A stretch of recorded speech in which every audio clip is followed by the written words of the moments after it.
በኢትዮጵያና ከኢትዮጵያ ውጪ ዓለም ያላችሁ የሰው ዘር በሙሉ በያላችሁበት ምድር አገር ላይ ከእግዚአብሔር ከአባታችን ከጌታም ከኢየሱስ ክርስቶስ ሰላም ለእናንተ ይሁን። ክብር ለእግዚአብሔር ይሁን። እኔ ወንድማችሁ አፖስትል ዶክተር በግዶ ነኝ። ዛሬ የመጽሐፍ ቅዱስ ክፍል አንድ ላካፍላችሁ ወደድኩት። ትንቢተ ኢሳይያስ ምዕራፍ 45 ከቁጥር 1 እስከ 8 ያለውን ከኔ ጋር አብራችሁ እንድታሳልፉ በአክብሮት እጠይቃለሁ። ቁጥር 5 የእግዚአብሔርም ክብር ይገለጣል፣ ሥጋ ለባሽም ሁሉ በአንድነት ያየዋል። የእግዚአብሔር አፍ ይህን ተናግሯል ይላል። የምናገረው ዋናው ዓላማ ዛሬ ላካፍላችሁ የወደድኩት የእግዚአብሔር ክብር ይገለጣል። 10 ደቂቃ ብቻ ከነገር አሳልፉ፣ ታገሱ፣ ይጠቅማችኋል። እግዚአብሔር ክብሩን በሚገልጥበት ጊዜ መጽሐፍ ቅዱስ እንደሚናገረው ሥጋ ለባሽ ሁሉ በአንድነት ያያሉ ይላል። ሃው እንዴት ነው ሥጋ ለባሽ ሁሉ በአንድነት የሚያዩት? ዓለም አቀፍ የእግዚአብሔር ክብር ሲገለጥ እናያለን። እዚህ ክፍል ላይ እግዚአብሔር ክብሩን ዓለም አቀፍ ሲያደርገው እናያለን። አንድ አገር አቀፍ፣ ዓለም አቀፍ፣ አይውረ አቀፍ ሲያደርግ እዚህ እናያለን። ሥጋ ለባሽ ሁሉ ያያል ይላል እኮ። ሥጋ ለባሽ ሁሉ ያያል። ሃው እንዴት ነው ይህን እግዚአብሔር የሚያደርገው? ዓለም ሁሉ በአንድ ጊዜ ክብሩን እንዲያይ እንዴት ያደርጋል? እንዴት ነው የሚያደርገው? አንዳንድ ሀሳቦችን ከዚህ እያነሳው ልንገራችሁ። ቁጥር 3 ላይ እንደዚህ የአዋጅ ነጋሪው ቃል የእግዚአብሔር መንገድ በምድረ ባዳ ጥረጉ፣ ለአምላካችን ጎዳና በበረሃ አስተካክሉ። ሸለቆ ሁሉ ከፍ ይላል፣ ተራራውና ኮረብታው ሁሉ ዝቅ ይላል። ጠማማው ይቃናል፣ ሰርጓግጡ ሜዳ ይሆናል ይላል። እግዚአብሔር ክብሩን እንዲገልጥ ክንዱን ይዘረጋል፣ ኃይሉን ይዘረጋል። ከሰዎች አቅም በላይ የሆነ ከሰዎች ጥበብና እውቀት በላይ የሆነ ነገር በዓለም ክፍል ይፈጠራል። በዓለም ክፍል ይህ የእግዚአብሔር እጅ ነው ብሎ ሰዎች ዝም እንዲሉ ዝም የሚያሰኝ የእግዚአብሔር ታላቅ እጅ በምድርቱ ላይ ይገለጣል። ለአምላካችን ይላል ጎዳና በበረሃ አስተካክሉ ይላል። እግዚአብሔር ጎዳና እንዲስተካከል ይፈልጋል። መንገዱ እንዲስተካከል ይፈልጋል።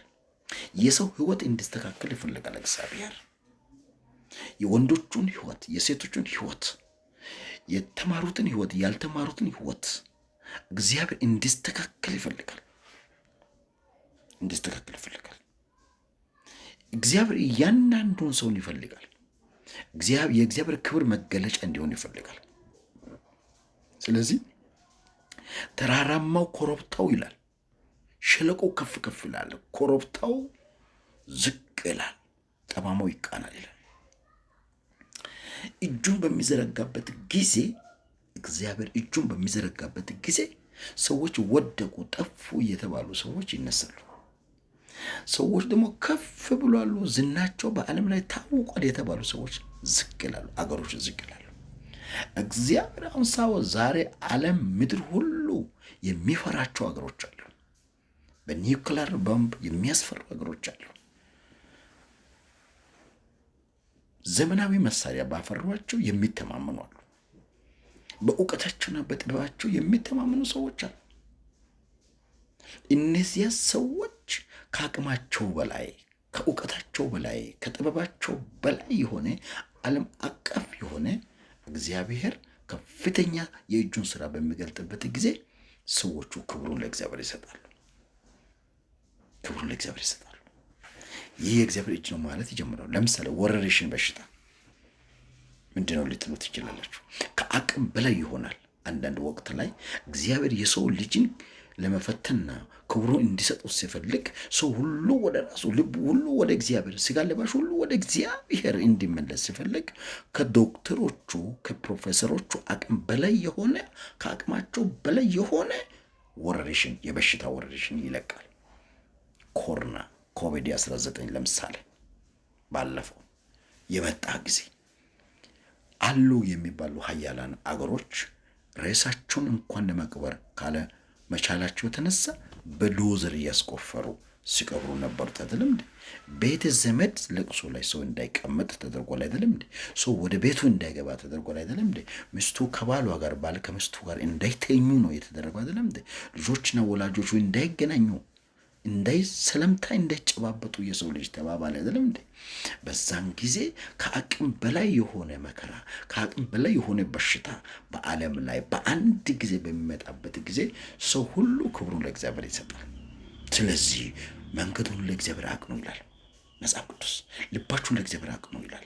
የሰው ልጆች ሆይ እግዚአብሔር ልባችሁን ይፈልጋል። እናንተ የተመራመራችሁ ተመራማሪዎች፣ ሳይንቲስቶች፣ ፈለስፋዎች፣ የአገር መሪዎች፣ በብረት የምትተማመኑ፣ በወርቅ የምትተማመኑ፣ በአልማዝ የምትተማመኑ፣ ይህ አልማዝ ወርቅ በሙሉ የወጣው ከመሬት ነው፣ እግዚአብሔር ከሰራው ነው። ስለዚህ ከእናንተ ያደረጋችሁት ነገር ምንም የለም። በጦር መሳሪያ የምትተማመኑ ዛሬ በአንድ ጊዜ በሚወነጨፈው ዓለምን በአንድ ጊዜ ማጥፋት ይችላል ብላችሁ እናንተ በምትታመኑበት በጦር መሳሪያ አትታመኑ። ያ ጦር መሳሪያ አንድ ጊዜ እግዚአብሔር ባለበት ቦታ ጸጥ ማድረግ ይችላል። እንዴት ካላችሁ መሬት ለሁለት እንዲሰነጠቅ አድርገው እንዲቀበር ማድረግ ይችላል። ይህን ዓለምን በሙሉ ምድርቷ ለሁለት ተከፍላ እንድትሰምጥ ማድረግ ይችላል። እግዚአብሔር ይችላል። እግዚአብሔር አይተናል። ስለዚህ ጦርነቱን አይተናል። በበሽታ እግዚአብሔር ክብሩን ሊገልጥ ይችላል። በማዳኑ ደግሞ እግዚአብሔር ክብሩን ሊገልጥ ይችላል። እግዚአብሔር በማዳኑ ምን ይላል? በኃጢአት ምክንያት በበደል ምክንያት እስራኤላውያንን አይሁዳውያን ሕዝብ እግዚአብሔርን በሚበድሉበት ጊዜ እንዲቀጡ ለጠላት አሳልፎ ይሰጣል። ከዛ በኋላ እነሱ ተጸጽተው ከኃጢአታቸው ሲመለሱ ደግሞ እግዚአብሔር ይምራቸውና ይቀበላቸዋል። ስለዚህ ምን ይላል? ቁጥር 1 ላይ አጽናኑ፣ ሕዝብን አጽናኑ ይላል። አምላካችሁ ለኢየሩሳሌም ልብ ተናገሩ፣ የተጠራችሁበት ወራት እንደተፈጸመች ኃጢአታችሁ እንደተሰረየ ይላል። ያውላችሁ እግዚአብሔር አንዳንድ ጊዜ በኃጢአት ምክንያት ሕዝቡን ለምርኮ አሳልፎ ይሰጣል። በኃጢአት ምክንያት ለጠላት አሳልፎ ይሰጣል። ከዛ በኋላ ሕዝቡ ለኃጢአታቸው ንስሐ ገብቶ ሲጸጸቱ ደግሞ እግዚአብሔር ይመለስና ኃጢአታቸውን ይሰረይላቸዋል፣ ይደመስሳል። እግዚአብሔር ይቅር ይላቸዋል። እግዚአብሔር ከዛ በኋላ ሕዝቡ ደግሞ ያጽናናቸዋል። በዛም ጊዜ ይህ የሚጽናና ሕዝብ ደግሞ ክብሩን ለእግዚአብሔር ይሰጣል። ክብሩን ለእግዚአብሔር ይሰጣል። የወደቀ ሲነሳ ክብሩን ለእግዚአብሔር ይሰጣል። የተሰበረው ሲጠገን ክብሩን ለእግዚአብሔር ይሰጣል። ወዳጆች እግዚአብሔር ክብሩን የሚቀበልበት መንገድ ብዙ ነው። እስራኤላውያን ከግብፅ ምድር በሚያወጣበት ምሽት እያንዳንዱ ቤት አንኳኩቶ በኩር እንዲሞት ካደረገ በኋላ ሰዎቹ በበኩር ቅብር ስነ ስርዓት ላይ በከብቶች በልጆቻቸው እነሱ ሲሻሙ ሲሮጡ፣ እሱ ደግሞ እስራኤላውያንን ከግብፅ ምድር ከምሽቱ አውጥቶ በመንገድ ላይ ይመራቸው ነበረ። በቀን በደመና አምድ፣ በሌሊት ደግሞ በእሳት አምድ ይመራቸው ነበር። እነሱ ለመድረስ ብሎ በሚሮጡበት ጊዜ ውሃውን ከፍሎ እግዚአብሔር እነሱን ካሻገራቸው በኋላ እስራኤላውያን ካሻገራቸው በኋላ የግብፅ አሳዳጆቹ ዳግመኛ ላዩ ቀበራቸው። ወዳጆች እግዚአብሔር አምላክ ክብሩን በሚቀበልበት ቀን ትልቅ ከሰው አእምሮ በላይ የሆነ ስራ ይሰራና ክብሩን ይቀበላል። I believe it. Let me tell you brothers and sisters in the world, all the peoples, እግዚአብሔር ክብሩን ለእናንተ ይገልጣል። አንተን በማዳን ክብሩን ይገልጣል። ከጠላት እጅ እግዚአብሔር አንተን በማዳን አንቺን በማዳን ቤተሰቦቻችሁን በማዳን ህይወታችሁን በማዳን ኑሯችሁን ትዳራችሁን በማዳን እግዚአብሔር ክብሩን ይገልጣል። የእግዚአብሔር ክብር ይገለጣል። በኮሜንታችሁ ላይ እንደዚህ ብላችሁ ጻፉ፣ የእግዚአብሔር ክብር ይገለጣል ብላችሁ።